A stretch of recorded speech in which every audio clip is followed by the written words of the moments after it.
Hello అండి. ఈరోజు మంచి ఈవినింగ్ స్నాక్ అండి. సోయా మంచూరియన్ ఎలా చేయాలో చూద్దామండి. టేస్ట్ అయితే చాలా బాగుంటుంది. సో ప్రాసెస్ ఏంటో చూసేద్దాం వచ్చేయండి. ఫస్ట్ అయితే 1 కప్ సోయాని హాట్ వాటర్లో ఒక 5 to 10 మినిట్స్ అలా సోక్ చేసుకోవాలండి. నెక్స్ట్ ఒక మిక్సింగ్ బౌల్ తీసుకొని 1 టేబుల్ స్పూన్ కార్న్ ఫ్లోర్, మైదా, అలాగే బియ్య పిండి వేసుకోవాలి. అందులోనే రుచికి సరిపడినంత సాల్ట్, కారము, ధనియా పౌడర్, జీరా పౌడర్, కొంచెం గరం మసాలా, కొంచెం అల్లం వెల్లుల్లి పేస్ట్, మీకు నచ్చితే ఫుడ్ కలర్ కూడా యాడ్ చేసుకోవచ్చు. కొంచెం కొంచెంగా వాటర్ యాడ్ చేసుకొని ఇలా బ్యాటర్ లాగా కలుపుకోవాలి.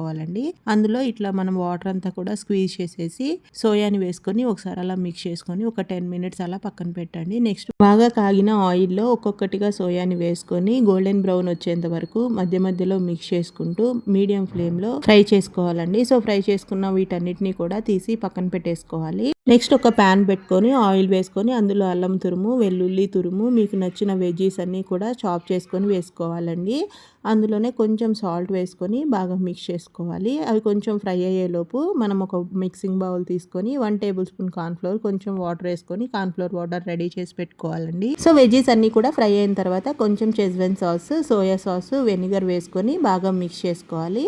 అందులోనే మనము కలిపి పెట్టుకున్న కార్న్ఫ్లోర్ వాటర్ కూడా వేసుకొని ఒకసారి అలా మిక్స్ చేసుకున్న తర్వాత రెడీ చేసుకున్న సోయా మంచూరియన్ మొత్తాన్ని కూడా వేసుకొని ఒకసారి అలా మిక్స్ చేసుకొని దగ్గర పడేంత వరకు కుక్ చేసుకొని ఫైనల్గా కొత్తిమీర వేసుకొని సర్వ్ చేసుకోవడమేనండి.